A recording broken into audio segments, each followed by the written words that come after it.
like an evening show, and said call now for 2 free CDs. And he'd call and on the break, and whoever called in, you could tell it was their first time, and like listening, and he would say, "Listen, all you got to do is say, I'm listening to Drew Garabo on Real Radio, and I want 2 CDs." And then they would say it, and Drew would go, 2 CDs, nuts on your chin, and play the promo. Oh, that's hilarious. I want 2 CDs, nuts on your chin. Chin nuts, baby. All right. We're at 40 seconds. 35. 30.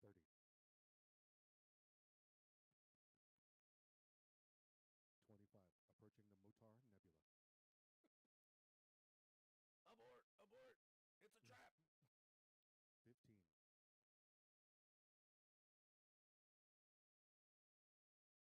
Get him in range, sir.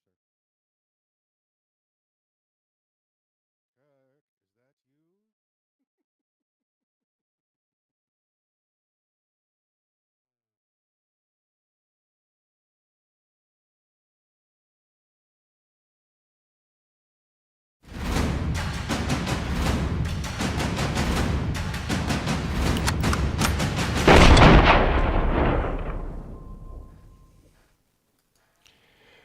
Hello, everyone, and welcome back to The Rundown. I will be your host today, Craig DeLuz, coming at you from the West Coast, the left coast, behind the Iron Curtain, otherwise known as the Sierras. But as we all know, I do not do this program by myself.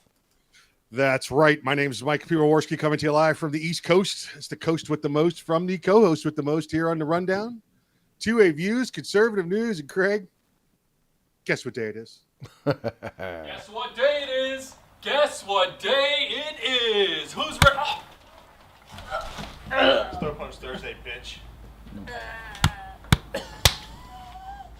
I don't know why. You know, what I will say is about all of our promos, they just tickle me. Every time I watch them, I enjoy them. You know, I like Throw Punch Thursday. I think there might be another one out there, and I've been looking at this one for a while, going, might be time to move on. But the guy who gets punched, he's wearing his Ranger panties, and it's always good to see somebody walking around in their Ranger panties. Well, there you go. There you go. So if you guys have suggestions for any one of our days, do us a favor. Go ahead, comment. Put a link in the comment section. Let us know. We'll check it out. And if we feel that it is appropriate, we will add it. You know, we're always looking for good stuff. Because we have Monday is fun day, right? Monday, fun day, gun day. So if it's got to do with guns or fun, feel free. Or Gomer dancing. Yeah. Or Gomer dancing is always fun. Yeah. Tuesday is Taco Tuesday. You're going to have a hard time to beat with it's raining tacos. I'm just saying. But we're open. We are definitely open. Hump day. Hump day is hump day. The only thing. What? Although, see, the problem with. So I was thinking, you know, we could probably also do the Humpty dance since it's hump day. But we already have the Trumpty Trump on Monday, what we've been using. So anyway, so I don't know if that's going to work. And then obviously Throat Punch Thursday. And then Friday, well, we've been using the music from Thank God It's Friday. We tried using Little Dicky Freaky Friday, and well, let's just say it's not the best for the kiddies. You got one sentence in there, and then you got to bleep the rest of it. But hey, Craig, I need to remind you, don't forget for today, you got to pull up a Charlie Sheen drop for winning. I was supposed to tell you that yesterday after the show, but you left soon. You left early. Oh, snap. Okay. All right. Well, if you guys notice Mike talking particularly long, okay, there you go. I'll see if I can find one like winning. No, it's okay. You could do it for tomorrow. Okay. You'll remind me after the show. Sure, I'll remember. I'll literally, remember. folks, yesterday we signed off. Craig went, okay, I got to go. Bye. Click. And I'm like, all right. I guess I'm not reminding him of anything. Yeah, pretty much. Yeah, yesterday was a very, very busy day, but it's Thursday, so I am. Yeah, it was hump day. Yeah, I'm a little bit more chill today. Chill, baby, chill. Just a little bit more chill. Just a little bit more chill. Chill, baby. Chill, baby. By the way, that reminds me, if you guys are watching the show, 3 p.m. Pacific, 6 p.m. Eastern, we're live. We're taking your comments. So do us a favor. Hit us up. Let us know what's up. I don't care if you're watching us on Twitter, if you're watching us on Rumble, or if you're watching us on YouTube or on I don't know if the comments from TikTok come across, but if they do, I get them. Trust me. I'll share them with the audience. Let us know where you're at. Let us know what's up. We would love to hear from you. But let's go ahead and get into the program real quick. And you know what we got to do before we do that, though? First thing we got to do, we start off with a quick shout out to our sponsors. Time to pay the bills, baby. And I do that every Thursday. You do that every day, Craig. I've got to stop Yesterday that. we got 2 hump days, You do it every day. Hitman Industries, hitmanindustries.net. Now you can get yourself some AR barrels and rifle or pistol caliber, any length you desire for your next AR build or rebarrel your current AR platform. That's hitmanindustries.net. California Republican Assembly, fighting a good fight behind enemy lines. Now you can take part in California's future today. If you want the best in tactical holsters, tactical gear, concealed holsters, get on over to Hog Holsters, HAWG holsters.com. That's hogholsters.com. Use the discount code The Rundown. That's all one word. No spaces, all caps, get a nice little discount. And if you want the best in field gear, tactical gear, web gear, fire, EMS, you got a big group of people, get on over to uscombatgear.com where you can get everything except the gun. And Craig, I got a question for you when you come back.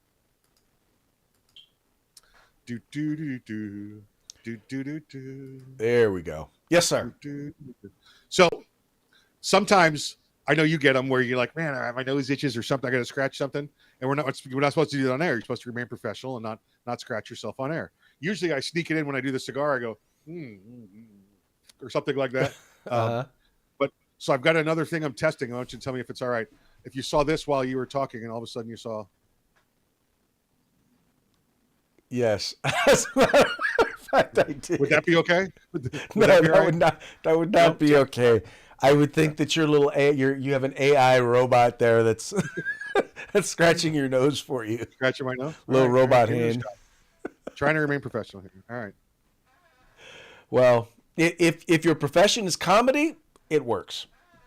Oh, all right. Well, then.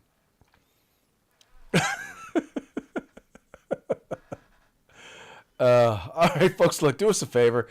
If you get a chance, visit our sponsors. All you have to do is follow the links in the description of this program. Go there, spend some money with them. Let them know that the guys over at The Rundown sent you. All right, now with that, let us get into today's program. Today's news stories are, well, let's just say we're going to have a lot of fun stuff going on here. Starting off with the Senate Democrats. That's right, Senate Democrats. You know, the Republicans actually passed a continuing resolution. It is a clean continuing resolution.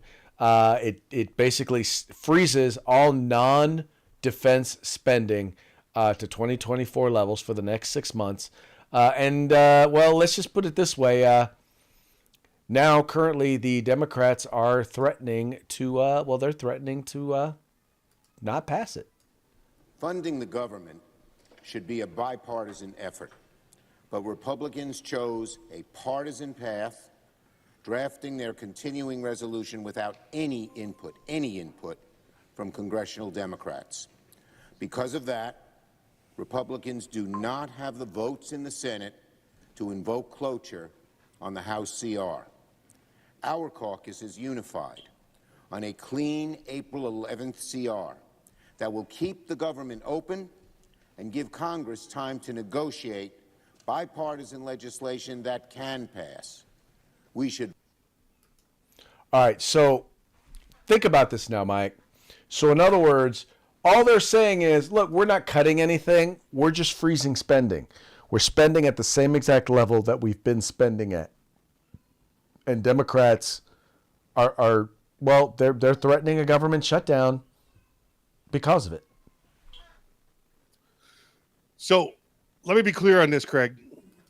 why does the Senate not have the votes to pass this? Well, now keep in mind, Republicans do have the majority, but in order to close debate, right? In order to close debate, well, it requires what's called it requires 60 votes in order to end debate on anything, with the exception of with the exception of what's the word I'm thinking of? The word just came out. Anyway, unless cheese grater. No. No, it's not cheese grater.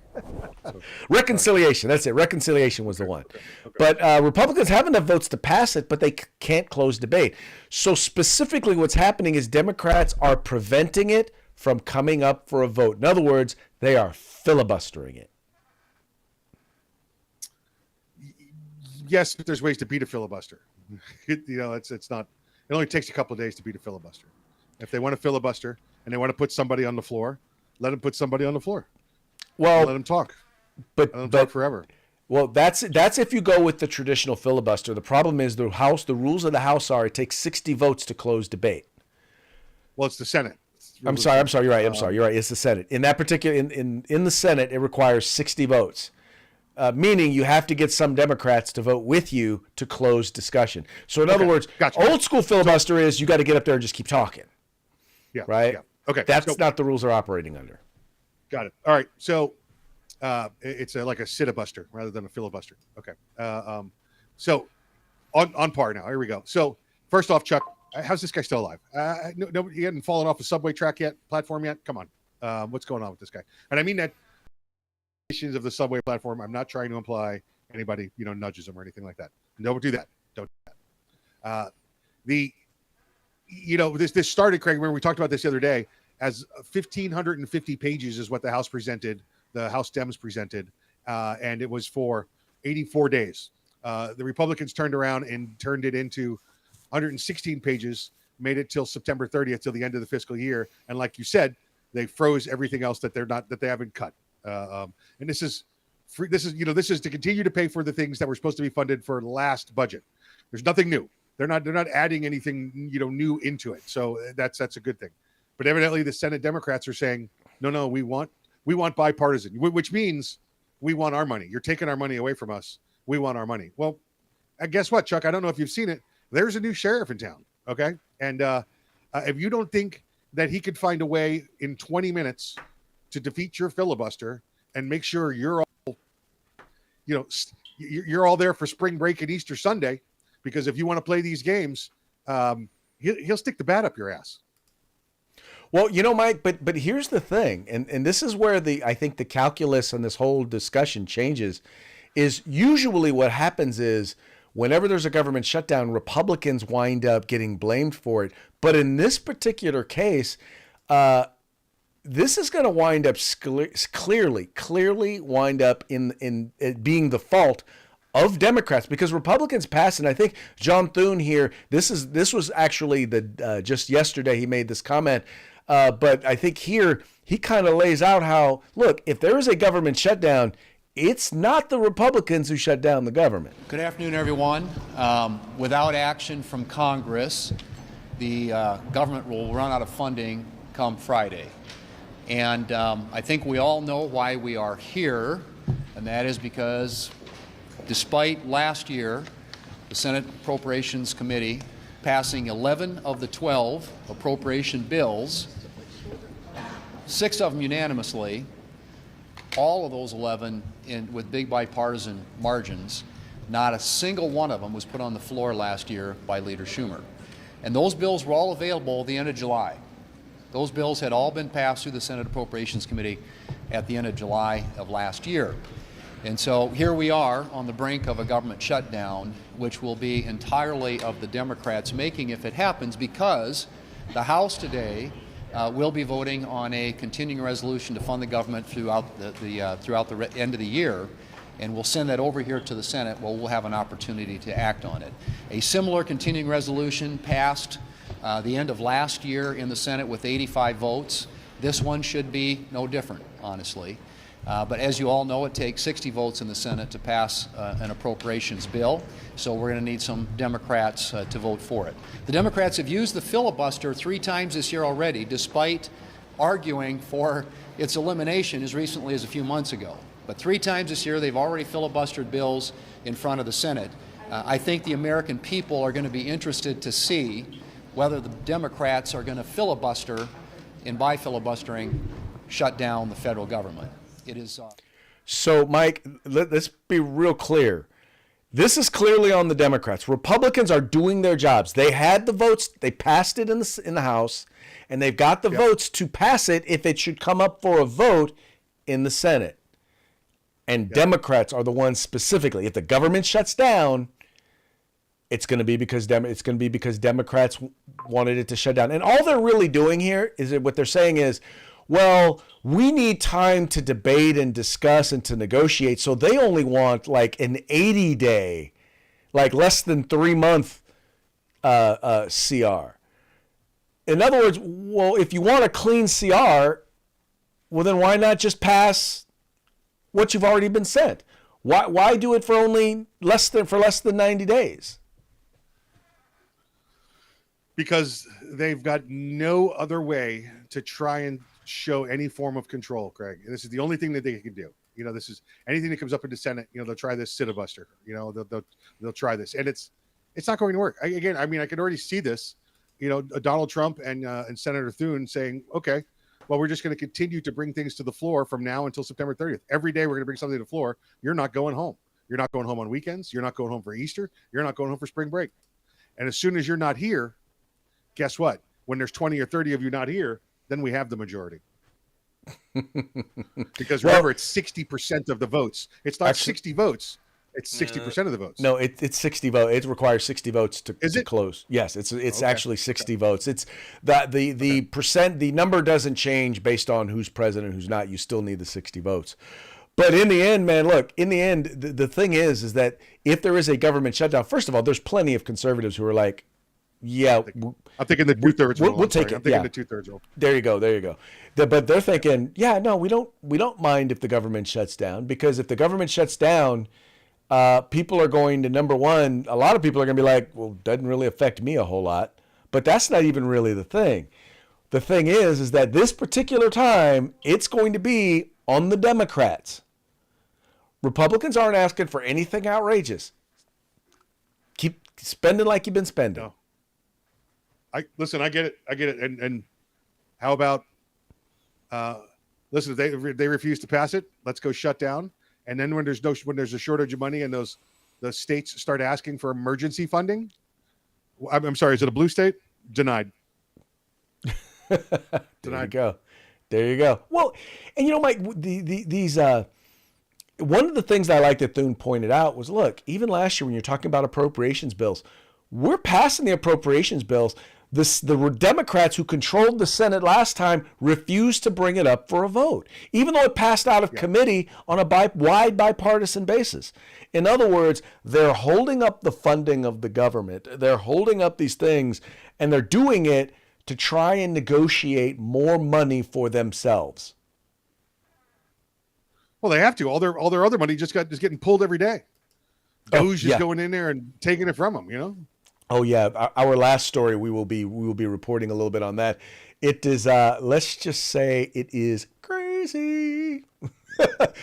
Some of the stuff they've been spending money on is cray. It is, and there are still Democrats who are defending some of this stuff. But we'll get into that after we cover this next story. Now, you might recall, President signed an executive order basically directing the Attorney General to report back, take a look at all the Biden policies over the last 4 years, find out if any of them have actually have gotten in the way of the free exercise of our right to keep and bear arms.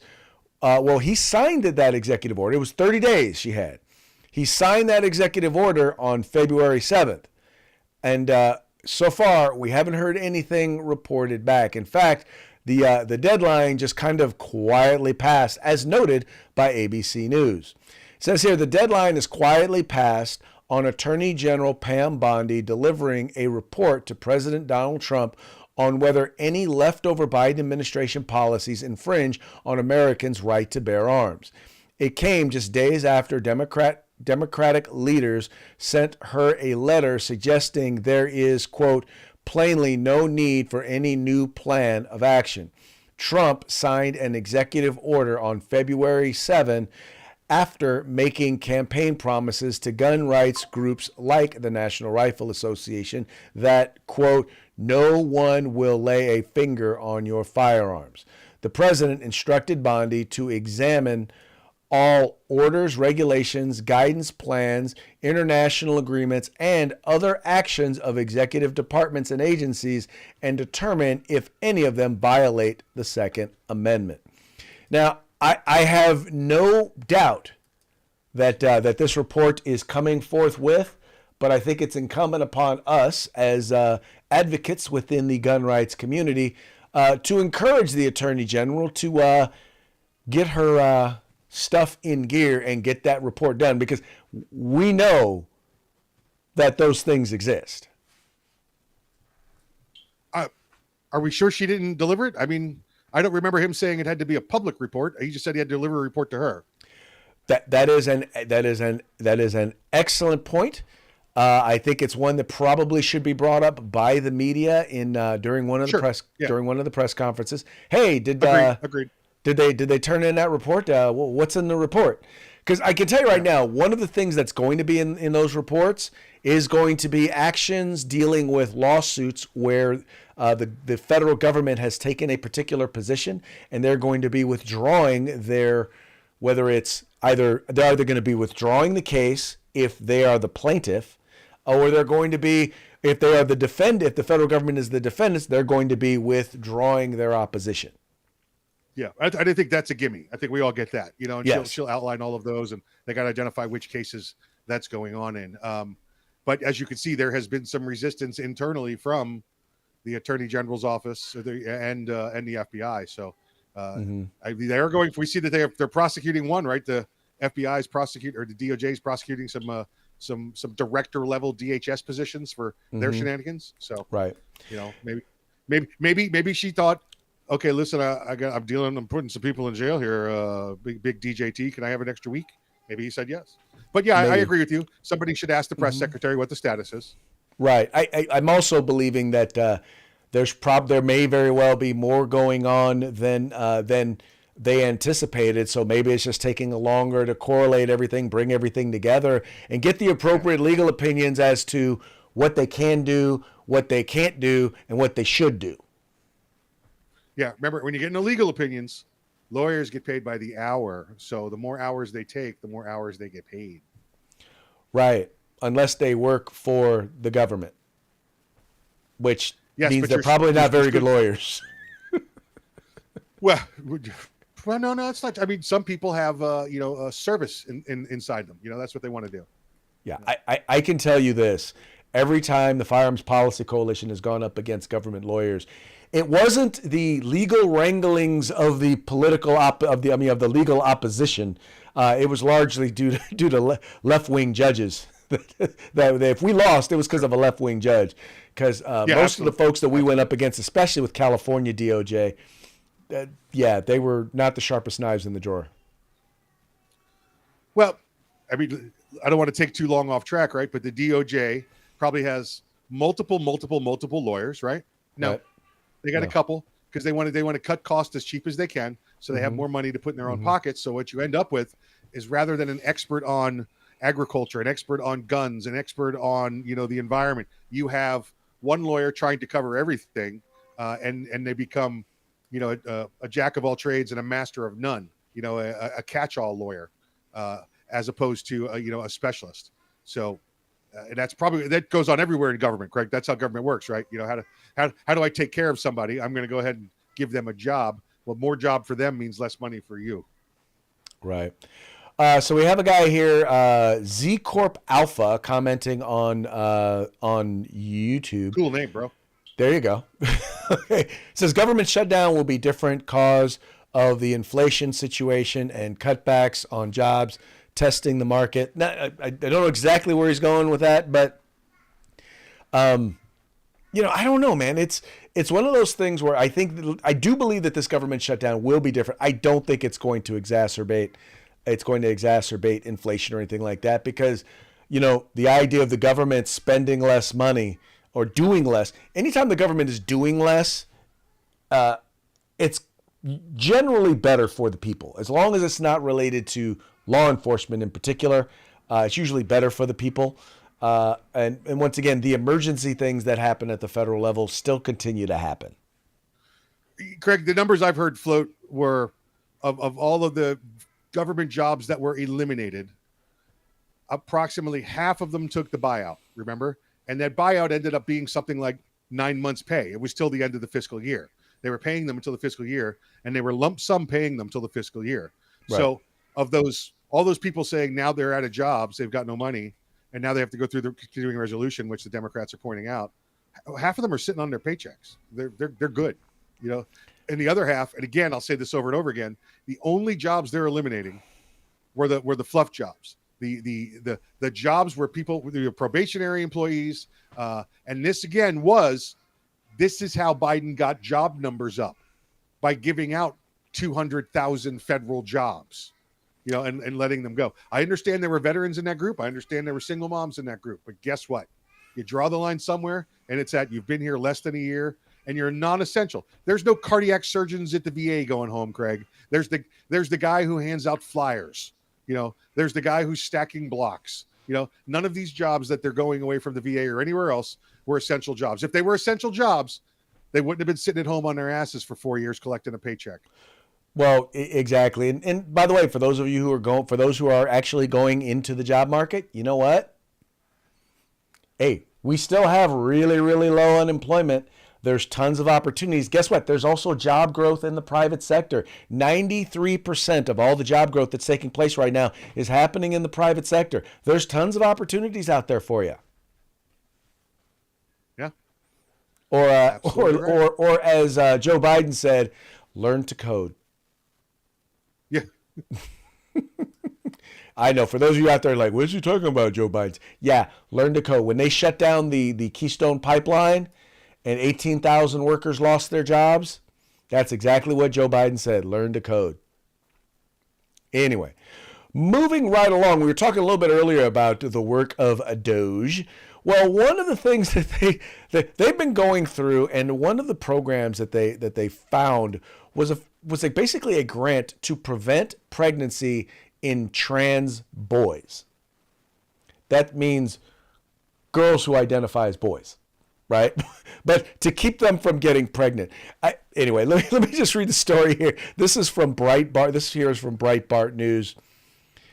It says the Department of Government Efficiency, DOGE, canceled several grants from the National Institutes of Health on Tuesday, including over $500,000 going to a pregnancy prevention program for transgender boys. DOGE, led by tech mogul Elon Musk, revealed in a late-night X post that NIH had just ended the following grants. Now, check out these grants, Mike. $620,000, an LGB plus inclusive LGBTQ plus Latinx youth in agricultural community. Yeah, that's child porn right there. $750K for researching structural racism. Wow. All I got to say is wow. That's where the money was going. By the way, I'm just wondering what Democrats out there are going to be defending that. That's what I want to know. Craig, what's the name of the plan? The name of this plan? What was it? With the grant? Well, it's the National Institute of Health is actually funding it, but these are all grants. All of those are different grants that were out there. No, the one that's go back to just read the title screen. Go back to our title screen. Or let me bring it back up for a second. Slide. There you go. Just slide left. Swipe left. There you go. Grant to prevent pregnancy in trans boys. Grant to prevent pregnancy in trans boys. Craig, this may be the first ever Democrat plan that was ever 100% successful. Yeah, but you didn't need a grant to prevent pregnancy in actual boys. The semantics, Craig. We don't need to know that part. We don't need to know that part. They were 100% successful in keeping trans boys. Now I'm curious, and I'm sitting here as I'm thinking about it, having this conversation. The trans boys, what equipment do they come with? They come with a vajayjay. Okay, so it's a girl pretending to be a boy. Yes. Oh, so they could still get pregnant. We just have to spend $740,000 to tell them, don't take the D. Don't. Biologically, you can still get pregnant. Yes. Don't take the D. Okay, got it. It ain't wrong. I don't understand why you need to spend that kind of money on it. It's like, but that's what happens when you ignore biology, Mike. When you ignore biology and you're like, but you're really a boy, but boys can't get pregnant. And I'm wondering, do they actually think that they cannot get pregnant because they are now identifying as a boy? How many times you and I got to watch the one with the D, the trans? I guess it'd be a trans girl. So the one that came with the D. He got the Audi package. Okay, there you go. He wants to go to the OBGYN. Yeah, he as opposed to the Mercedes package. Yeah. Well, I was going to go with the Audi package and the INI package. But, there you go. You can go with the Mercedes package. I'm sorry. Go ahead. You mean the Prius package? Yeah. How many of these trans girls, the ones that came with the original Audi package equipment, go to the OBGYN to get their pap smear? We see this all the time. I want to see my OBGYN. Dude, I don't know if you've checked the equipment down there, but you need a prostate exam. You don't need an OBGYN. I think, now I could be totally wrong about this, but I believe in Canada, a gynecologist was actually arrested because he refused to see a trans female client. He's like, yeah, no, I'm not qualified to service trans females as an OBGYN. Hey, you know what? Bring him in here. Get in the stirrups. I'll stick the speculum in there anyway. I don't care. That's what you want. That's what you're going to get. I'm going to need a hammer, though. For those of you wondering, no, he is not a pervert. Well, yeah, he is a pervert. But he is not attempting to be a pervert. He is actually a licensed medical professional. I am a licensed physician's medical assistant in the Philippines. What's the name of the school again? Oh, the Sweetwater Institute of Leg Shaving and Sensitivity Salon. It's in Quezon City, in case anybody wants to look it up. So it's all medical. It's all professional. It's all legit. It's above board. Yeah. All right, folks. Wait. That now brings us to our parting shots. Parting shots are brought to you by Hog Holsters. Just go to hogholsters.com. Use the discount code The Rundown. All caps, no spaces. Get your Hog Holster today. All right, this first one here, I'm going to give you a bit of a warning, and it kind of fits with the last discussion that we had, and also kind of goes back to the last presidential campaign. And we talked about how the campaign commercial against Kamala Harris, the one that was the most successful, had to do with her advocating for sex changes for transgender illegal aliens who were in prison, right?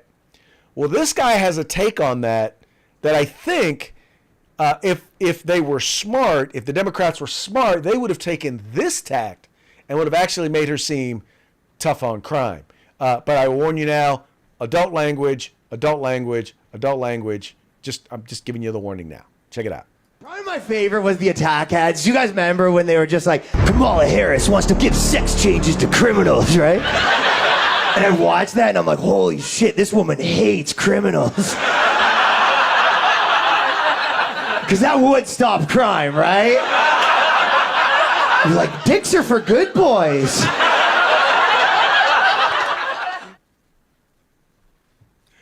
How did we not think about it that way, Craig? How did we not think about it that way? I was like, if you're a really bad criminal, you're getting a banana-ectomy. It's coming. There you go. You are getting the banana-ectomy. Now, also wanted to share with you, there's just so you know that the president and Elon, they're not just dealing with Doge. They're opening a new business venture together. And they're utilizing, his new home in order to promote the new Tesla product. Going on now at the White House Tesla Auto Mall. It's the biggest sale of the year. Very safe, it's very strong, heavy.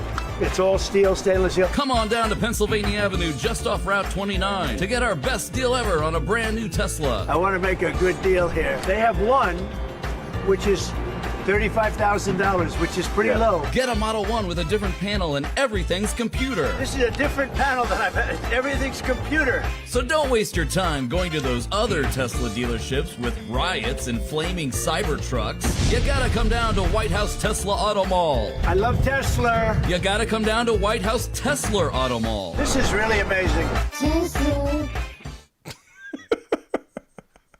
Listen, he is so from Queens. He is so from Queens, New York. Yeah. It's unbelievable.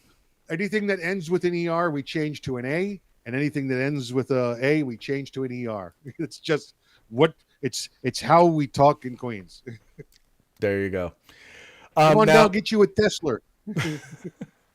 So, the other day we were talking about Marco Rubio and JD Vance, and I just wanted to I appreciate you sharing this video with me, because this is Marco Rubio owning the media. No matter what they ask him, he is owning them.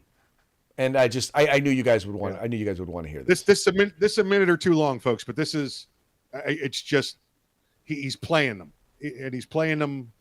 It's amazing. You just got to watch it like a fiddle. The mineral deal, essentially, the security guarantee that you guys envision. And then the second question is, President Trump appealed to a lot of Americans during his campaign on free speech arguments and not suppressing speech, especially from the government. But your revocation of the green card, to many, is seen as one of the most anti-speech actions a secretary could take with his powers. How do you respond? Yeah, I mean, the first question was, again, is the minerals deal version of the security guarantee? Well, I think that a minerals deal is something that I think is beneficial for both countries.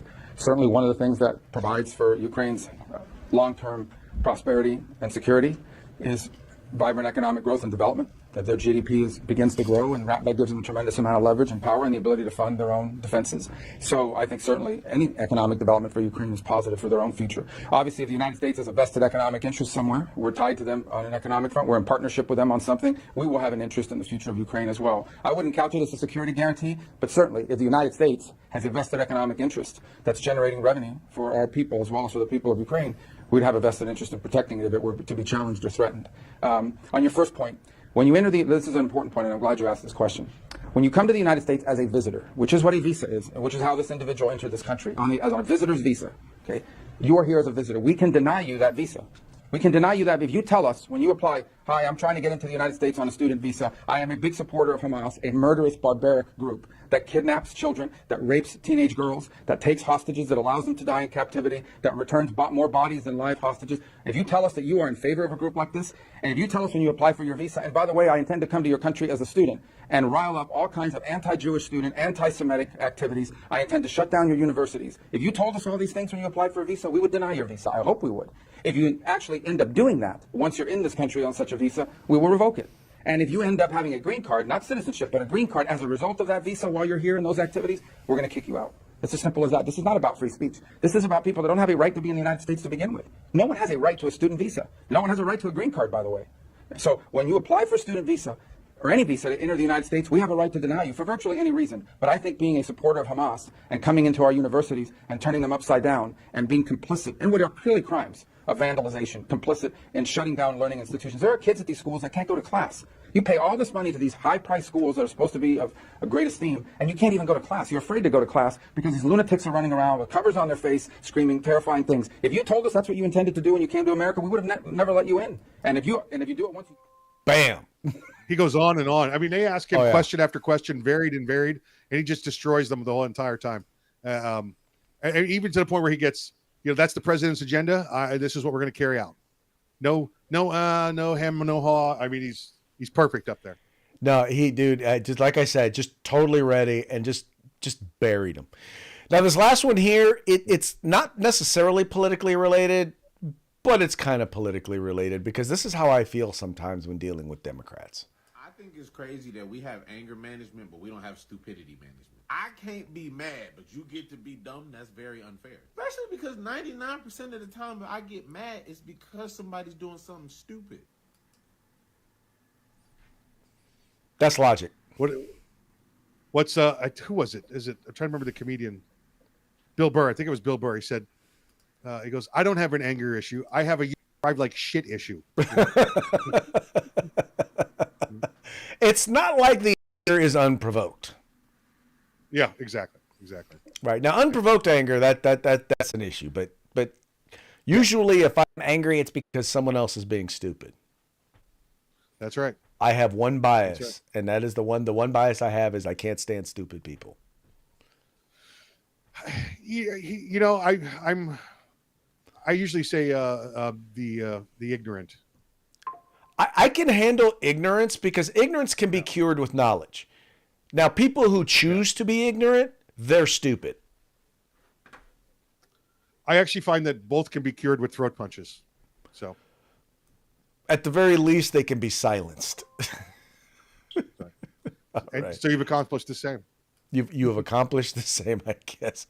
All right, folks. Well, that brings us to the end of our program. But before we go, we got one more quick shout out to our sponsors. Hitman Industries, hitmanindustries.net. If you got yourself an AR in the past 5 years, you probably got one of their rifles and don't even know it. Well, now you can buy and get direct from them anything you want, anything you desire. That's hitmanindustries.net. California Republican Assembly, fighting the good fight behind enemy lines. Now you can take part in California's future today. And if you want some field gear, tactical gear, web gear, flyer, law enforcement, EMS, whatever it is, get yourself group together, get your agency, get your department together, and get over to uscombatgear.com where you can get everything except the gun. That's right, folks. Once again, please visit our sponsors. All you got to do is follow the links in the description to this program. And with that, we're going to call it a day. We will be back tomorrow on Free for All Friday. We very much appreciate you tuning in. We appreciate you liking and sharing the program and encouraging your friends to do the same. We will be back once again tomorrow. Till then, y'all have fun, stay safe, and if you get a chance, send a few downrange. We'll holler at you tomorrow. Pew, pew.